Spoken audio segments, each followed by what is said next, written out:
በተደናቂነት ደረጃ ወደ ህፃናት ያደላል። ብዙዎቹ ግጥሞቹ እነሱን መሰረት አድርጎ ባይጽፍም ነባበቡና አጻጻፉ የገዛቸው በጣም በርካታ ህፃናት አሉ። ስለ ታገል ሰይፉ ነው የምናወራችሁ።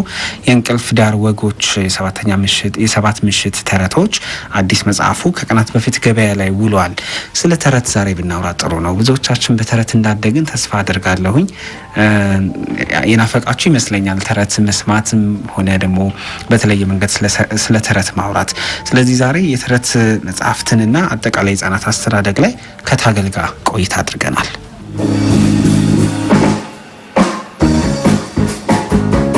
በዚያ ጊዜ ያው የባህሪ ለውጥ ለማምጣት ተጠንቀቁ ማለት ይፈልጋል። እንደምን ነው ኮቪድ? እንዴት ነው ኮሮና? ኳስ 90 ደቂቃ አይቻላቅ ተቀይሬ ነው የምገባው። ባርሳም ጀግንነቱ አቤት ማስደሰቱ በድሮ ጊዜ የሚባል ተረት ነው አይደል የለመድነው? አሁን ደግሞ በዚህ ጊዜ የሆነ ብዬ ኦቲናና የከንቲባው ግቢ ልጆች የሚያነቡበት መጽሐፍት አለ ወይ ብሎ የማቋቋምንም ኢንቨስተሮች አብረው ቢያስቡ እስከ 10-15 ዓመት በኋላ የሚያቃጥል ትውልድ አይመጣም። ታገል ሰይፉ እባላለሁ። በህፃናት ዙሪያ ከጋዜጠኛ ሰለሞን ጋር ቆይታ እናደርጋለን።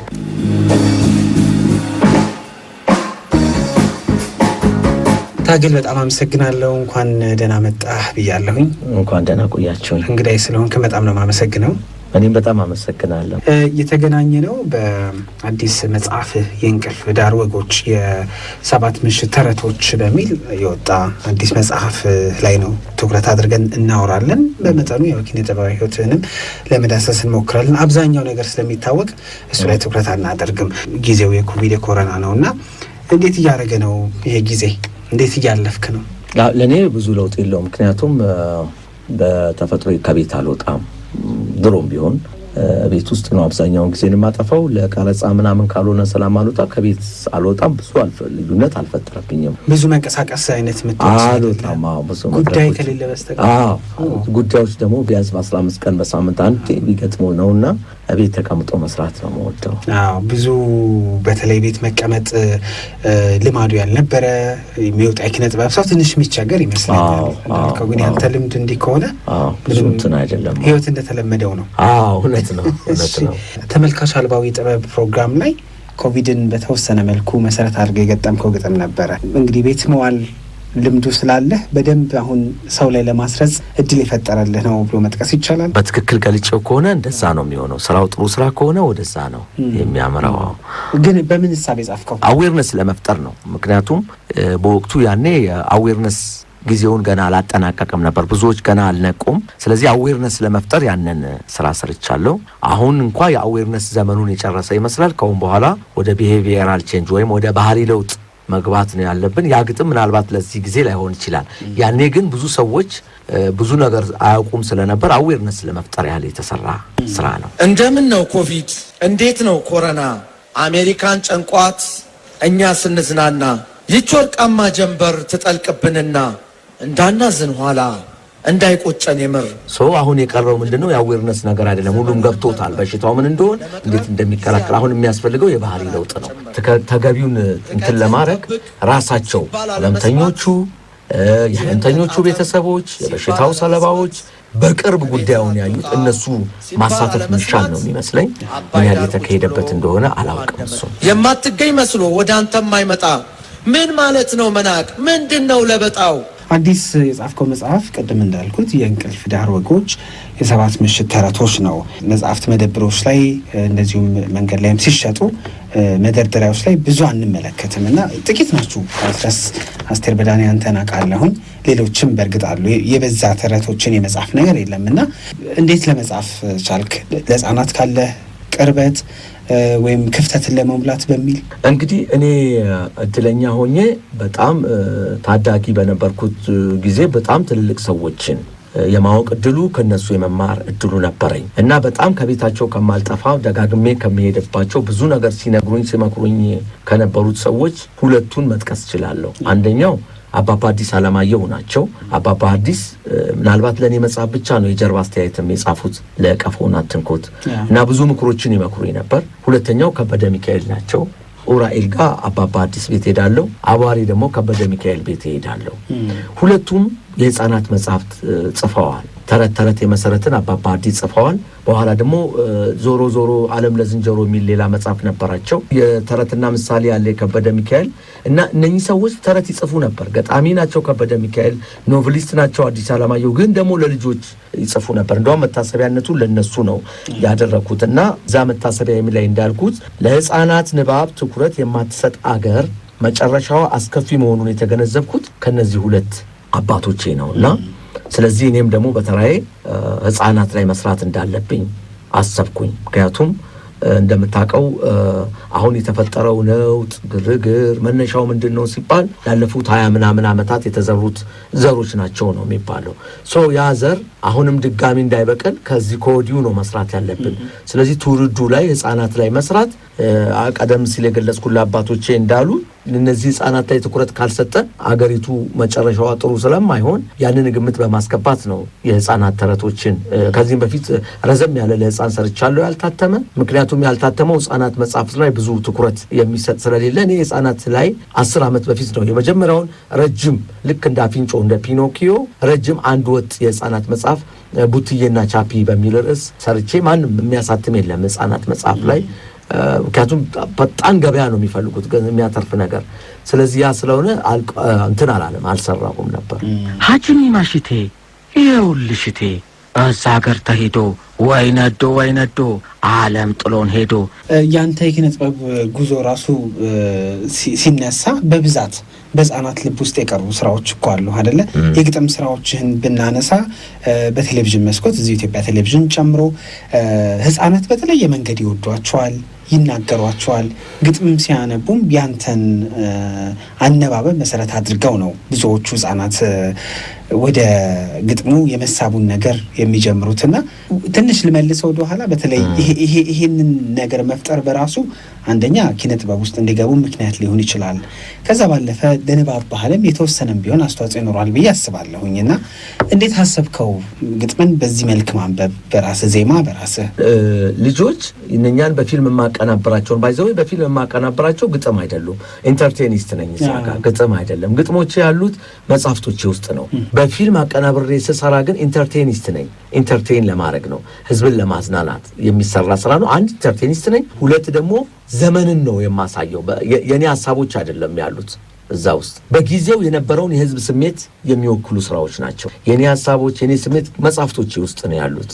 ለምሳሌ እኔ ኳስ አልወድም። ኳስ 90 ደቂቃ አይቼ አላቅም። 45 ደቂቃ እንኳን የሀገሬ ብሔራዊ ቡድን ሲሆን ሁለተኛውን ግማሽ ገብቼ ነው ተቀይሬ ነው የምገባው እንደተመልካችና ግን ግጥም አለ ስለ ኳስ ብዙ ሰራለሁ። እየጠየቁ ይሄ ማን ነው፣ ይሄ ዚዳን፣ ይሄ ማታራዚ ይባላል፣ ይሄ ምናምን እያሉ ምስሎቹን እያየሁ ነው። ለምንድን ነው የምሰራው ካል የኳስ አፍቃሪውን ህዝብ ስሜት ትውስታ የሚወክል አንድ ነገር ቀርጬ እሱ ግጥም እንደዚህ ስለማይችል እንደ ዶክሜንተሪ ነው የምሰራው። ራይካርድ ፉጨቱ ባርሳም ጀግንነቱ አቤት ማስደሰቱ ዓለም ከመሬቱ ከፍ ያደረገኝ ለታ የአምላኬን ውለታ ልብ ያለ መርሳቱ እና እንደ አጋጣሚ ይሄን ያነሳውልን እነኝን ሁሉ ለአዋቂዎች ዶክሜንት ለማድረግ ነው የሰራሁት። በአጋጣሚ ሆኖ ግን ህፃናትን ይወዷቸዋል። ብዙ ህፃናት አሁን ድረስ ያን የነበሩ ልጆች ህፃኑኝ አንተን ግጥም ነበር እሌ ነበረው ይሉኛል እና ታታታታታ ጃኪ ጃን ሲማታው ምናምን እያሉ ይላሉ እና ለነሱ አልነበረም የተሰራው። እንዲህ እንዳሁኑ ለህፃናት ስፒ አይደለም የሰራሁት። ጆሮአቸውና ልባቸው ምን ያህል ክፍት መሆኑን ያሳያል። ተረትን ስናነሳ እንደው እዚህ ወደዚህ መጽሐፍ ስንመጣ ብዙ ጊዜ ተረት ይነገረናል አይደለ? ተረት ተነግሮን ያደግነው አንድ ወፍ ነበረች እሺ ሲሏት በረረች ከሚለው እንደው ሳቅ ከሚጭረው ጀምሮ ይነጦጢት የናያጅቦ ከዛ ደግሞ ሲንደሬላ ስቶሪ የመሰለ ወደ ባህር ማዶ የዘለቁ ታሪኮችን ስንሰማ አድገናል። ያንተ ትውልድ አለ። አሁን ደግሞ ለዚህ ትውልድ ስትጽፍ በራሱ በሁለት ትውልዶች መሀል ያለ ነገር ስለሚኖር ምን ያህል ጥንቃቄ ታደርጋለህ ከፈጠራ ጀምሮ? እንግዲህ አሁን ተረቶቻችንን ስናይ በተለይ የተረት ባህላችን ጥንታዊ ነው፣ ግን አብዛኞቹ በጣም አስፈሪ ናቸው። የጭራቅ ተረቶች አሉ። እንኳን ለልጅ ለዋቂ የሚያስፈሩ ተረቶች ነበሩን። ትንዝሮን ብታዩ ማታለልን ነው የምትማረው አይደል? ሌባ ዘርፎ የዘረፈውን በሬ ሲካፈሉ ተጣሉ። ከዚያ በኋላ ድርሻው ስላነሰበት ድርሻው ትልቅ እንዲሆን ያደረገውን ጥረት ነው። የሌቦች ክፍፍል ታሪክ ነው። ከዚያ ስናመልጥ ደግሞ የነ ሲንደሬላ ቅዠት ይመጣል። የበረዶ ዓለም ቅዠት ይመጣል። አሁን አባባ ሐዲስ አለማየሁ እነ ከበደ ሚካኤል ከዚያ የሚታደግ ኢትዮጵያዊ ከለር ለመፍጠር ነው ተረቶችን እንደነ ስንዝሮም እንደ ብልጮም መርዝ ያልሆኑ እንደነ ሲንደሬላም እንደነ ቶሜንጀሪም ከማንነታቸው ከአይደንቲቲያቸው ያማያርቅ በበረዶ ውስጥ ሲሄዱ ምናምን እያለ ማያቃሽ እንደነ ሱፐርማን አይነት ቅዠቶችን ያላየ መካከለኛው መንገድ እንዲከተል ፍንጭ የሰጡኝ እነሱ ናቸው። አሁን እኔ የምሰራቸው ተረቶች ለኢትዮጵያውያን ስሜት ለኢትዮጵያውያን የዕለት ተዕለት ኑሮ ቅርብ በሆኑ ለኢትዮጵያ ሕፃናት ቅርብ በሆኑ ጉዳዮች ላይ ያሉ ተረቶችን ያንን መንገድ ተከትዬ ነው። ያን ደግሞ ቅድም እንዳልኩ እና አባባ ሐዲስ አባባ ከበደ ሚካኤል ሉኔ እነሱ ግርፍ ነኝ። ኦቲናና የከንቲባው ግቢ ልጆች የኢትዮጵያውያን ክረምት ሲፈጸም ብቅ የምትለው አበባ ስሟ ማን እንደሆነ ታውቃላችሁ አይደል? አዎን አደይ አበባ ተብላ ትጠራለች። ከላቤና ፀሐይ ግርዶሽ ስለሱ ጥቂት አሁን ልክ ተረቶቹ የሱ አይነት ዝርያ ነው ያላቸው። ለምን ትኩረቴን ሳበው መሰለህ? ሰኔ 14 2012 ዓ.ም የፀሐይ ግርዶሽና የአባቶች ቀን በአንድ ዕለት ዋሉ ይላልና ታሪካዊ ነገሩን ያገናኘህበት ልጆች ምንድነው ሁል ጊዜ በድሮ ጊዜ የሚባል ተረት ነው አይደል የለመድነው። አሁን ደግሞ በዚህ ጊዜ የሆነ ብዬ የፀሐይ ግርዶሹ በተነሳ ጊዜ የፀሐይ ግርዶሹ በጣም ምድሪቱን ባጨለመባቸው አካባቢዎች ካሉ እንስሶች እንዴት መሸ ብለው በጠዋት እንደወጡና እንደተሸወዱ የሚያሳይ ተረት ነው እና ከነሱ ውስጥ የፀሐይ ግርዶሽ መኖሩን የሚያውቅ አንድ ነብር አለ። እሱ ልጆቹ ተሸውደው በፀሐይ ግርዶሹ የነጋ መስሏቸው እንዳይወጡ የሚያደርገውን ጥረት ነው ተረቱ የሚያሳየው። የአባቶች ቀንና የፀሐይ ግርዶሽ አንድ ቀን ስለሆነ የአባቱን ምክር አልሰማ ያለ አንድ ትንሽዬ ነብር በዚያ በፀሐይ ግርዶሽ ነቅቷል፣ እንዲህ ብሎ ነገር የለም መሽቷል ብሎ የመሸ መስሎቱ ወጥቶ መንገድ ላይ ድንገት እንዴት እንደነጋበትና በሰዎች እንደተከበበ የሚያሳይ ተረት ነው እና ዋናው ነጥቡ ልጆች አባቶቻቸውን የወላጆቻቸውን ምክር መስማት እንዳለባቸው አንድ ሁለት በዚህ ከኮሮናው አንግል ደግሞ ከቤት አትውጡ ሲባል አለመውጣት። ይሄ ነብር ግርዶሽ ነው እንዳትወጣ ሲባል ግርዶሹ እስኪያልፍ አትውጣ ሲባል ባለመውጣቱ የደረሰበትን እንደ ምሳሌ አድርጌ ነው የሰራሁት። ማወራችሁ ስለ አንድ ደግ ሰው ነው። ይኸውላችሁ ያ ደግ ሰው ትልቅ አውራ ጎዳና አጠገብ ነው ቤቱ። ታዲያንን ቤቱ አጠገብ ማንኛውም እንግዳ በዛ በኩል ሲያልፍ እሱ ቤት ነው የሚያልፈው። ትንሽ ከኛ ቀደም ያሉ ትውልዶች ስለ ተረትም ተነግሯቸው አድጓል ብዬ አስባለሁ። ይህን ዘመን ብናየው ደስ ይለኛል። እዚህ ዘመን ላይ ያሉ ወላጆች እንደው ስራዬ ብለው ለልጆቻቸው ተረት ይነግራሉ። የተረት መጽሐፍትን ገዝተው ያነባሉ ብለህ ትወስዳለህ? ምናልባት አንተ ብዙ ህጻናት ላይ እንደመቆየት መጠን ምን ታስተውላለህ? ምን ትመለከታለህ? እኔ በአቅራቢያዬ ካሉት ተነስቼ ከሆነ ለልጆች ተረት የማንበብ ልምዱ በጣም ደካማ ነው በተለያየ ምክንያት። አንደኛ ይሄ እንዳልከው ተረት ገዝቶ የመግባት ይሄ ፈረንጆች እኮ ቤድ ታይም ስቶሪ ነው የሚሏቸው። ለዚህ ነው ቤድ ታይም ስቶሪ ነው እኔ የእንቅልፍ ዳር ወጎች ያልኩት። ስዕሉ ላይ አይተህ ከሆነ አልጋው አጠገብ እናትና ልጅ ተቀምጠው ለልጁ ተረት ሲያነቡለት ነው። ይሄ ባህል እንዲመጣ ነው። ብዙ የለም። አንድ ካልቸራችንም ስላልዳበረ ነው። ጥሩ ወላጆች እሳት ዳር ማታ ማታ ይወራል። ከፈረንጅ አይደለም ይሄን የምንማረው። አባቶቻችን ለልጆቻቸው በእሳት ዳር ገጠር እሳት ተነዶ ምናምን ቁጭ ብለው አሹቅ እየበሉ ምናምን ተረት እንደሚወራ አያቶቻችን እንሰማለን። እኛ ጋር ነበረ መሀል ላይ አጣ ነው እና ያ ነገር እንዲመለስ ብዙ መስራት ያስፈልጋል። ለልጆችን ማይንድ ለመቅረጽ ይረዳል። ጭንቅላታቸውን ለመቅረጽ ይረዳል። የወላጅና የልጅን ግንኙነት በማጠናከር በኩልም የራሱ ሚና አለው። አሁን ምን እንዳደርግልሽ ትፈልጊያለሽ ሲል ጠየቃት። ኦቲናም ከሆነልህማ እኔን የሚመስል አደይ አበባ በሌለበት ስፍራ ወስደህ ትከለኝ። በዚያ ስፍራ ብቸኛዋ ቆንጅዬ አበባ ሆኜ በደስታ መኖር ፈልጋለሁ። እንዲህ የሚቀርቡና የሚሰጡ ከሆነ የልጆች የንባብ ባህል እንዲያደግ ምክንያት ይሆናል ብዬ አስባለሁና በዚህ በኩል የምታስተውለው ነገር ይኖራል የሚል ግምት አለ። ምን ታስተውላለህ? እንግዲህ ያው እንዳልከው የንባብ ባህል ለልጆች በጣም ጠቃሚ ነው። ምክንያቱም አንደኛው ምናብ ነው። አሁን ለልጅ መጽሐፍ ስታነብለትና ፊልም ስትከፍትለት አንድ አይደለም። በፊልም ላይ ነብሩ ሲሮጥ ገደሉ ጋር ሲደርስ ገደሉ ጋር ሲጥጥ አድርጎ እግሩን ጥፍሩን መሬት ላይ ተክሎ ሲቆም ከዛ ቤት ለለፍ ብሎ ተራራ ሳይ ወደ ተራራው ሲወጣ እያዩት ነው። ምናብ አይሰራም እዚህ ጋር ለምን እያዩት ነው። ግን ተረት ሲሆን ነብሩ መጣ ብለህ ስትል በአይነ ህሊናቸው ምን ይሰራሉ? ነብሩን ይሰሩታል። ከዚያ የሮጠ ሲሄድ ገደል ገጠመው። ገጠሩ ጋር ሊገባ ሲል በጥፍሩ መሬቱን ቆነጠጠው ሲል ጥፍር በህሊናው ይሳላል፣ ገደል በህሊናው ይሳላል፣ አፈሩ በህሊናው ይሳላል። ከዚያ ለማምለጥ ወደ ተራራው ሄደ ስትል የልጁ ጭንቅላት ተራራ ምንድን ነው ይታያቸዋል ተራራው። ስለዚህ ምናብ የሚባለውን ነገር በልጅነታቸው እያዳበሩ ይመጣሉ። ከፖለቲካው አንግሉ ሰደው ይሄ በዘር ብጥብጥ ምናምን አሁን በያ ክልሉ ያለውን ረብሽ አረ ይሄ መንገድ ወደ አደገኛ ነው የሚወስደው የሚለውን በዛ መንገድ እኮ ሄደው የተበታተኑ ሀገሮች አሳይተውናል። ሩዋንዳ ምን ገጠማል? ምን አተረፈች? ሶማሌ ምን አተረፈች? የመን ምን አተረፈች? ሶሪያ ምን አተረፈች? ምናብ ያለው ምን የሚባል ነገር አለ? ጎበዝ ከስተቱ ይማራል፣ የጎበዝ አለቃ ደግሞ ተሰው ስተት ይማራል ይባላል። አየህ ምናብ ያለው ከዚህ ቀደም በዚህ መንገድ የሄዱት ሰዎች እዚህ ደረጃ ከደረሱ እኔ በዘር ተቧድኜ ብጋጭ ምንም ያጋጩኝ ሰዎች ናቸው እንጂ የሚያተርፉት እኔም ማተርፈው ነገር የለም ይላል። ለምን ምናብ አለው? ይሄ መንገድ የት እንደሚያደርስ ያውቃል። ስለዚህ ህፃናትን ከስር ጀምሮ ማንበብ ንባብ ማለማመድ ማለት ምናብ ያለው አደጋዎችን ከርቀት አይቶ የሚመለስ ትውልድ ከመፍጠር አኳያ ትልቅ ሚና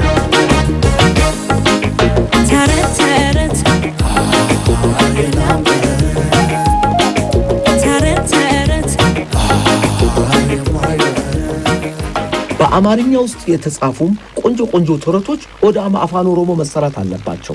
በአፋን ኦሮሞ ውስጥ ያሉ ቆንጆ ተረቶችም አማርኛ ተናጋሪ ህጻናት ማንበብ አለባቸው። በትግርኛም በአፋርኛም በሶማሊያ ሁሉም ክልል ያሉ ባለስልጣኖች ክልላቸው ሰላም እንዲሆን ልጆች ላይ መስራት በጣም ትልቅ ዓላማና ስራ መሆኑን አውቀው ከወዲሁ መስራት አለባቸው። ምክንያቱም ብዙዎቹ ባለስልጣኖች በሚዲያ ያለፈው መንግስት ትቶብን የሄደው ችግር ነው አሁን ስራችንን እንዳያሰራን ያደረገው ሲሉ ሰማቸዋለሁ።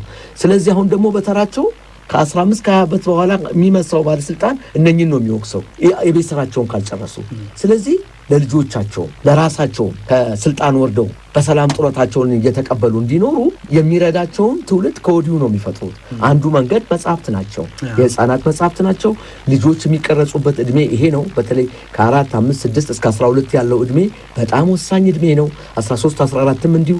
ስለዚህ እነኚህን ጊዜያት በመንግስትም የበኩሉን ኃላፊነት ወስዶ የዕለቱን እሳት ማጥፋት ብቻ ሳይሆን ጎን ለጎን ቢሰሩ በየክልሉ ኢንቨስተሮች ለጤና ጣቢያ ያቋቁማሉ፣ ለአካባቢው ሰዎች ትምህርት ቤት ያሰራሉ። ጥሩ ነው። የህፃናትን መጽሐፍት የንባብ ባህል የሚያዳብሩ ቤተ መጽሐፍቶችን ደግሞ ልጆች የሚያነቡበት መጽሐፍት አለ ወይ ብሎ የማቋቋምንም ኢንቨስተሮች አብረው ቢያስቡ በጣም ጥሩ ይሆናል ብዬ አስባለሁ። የራሳቸውን ፋብሪካ ሰላም ይሆናል፣ አይቃጠልባቸው።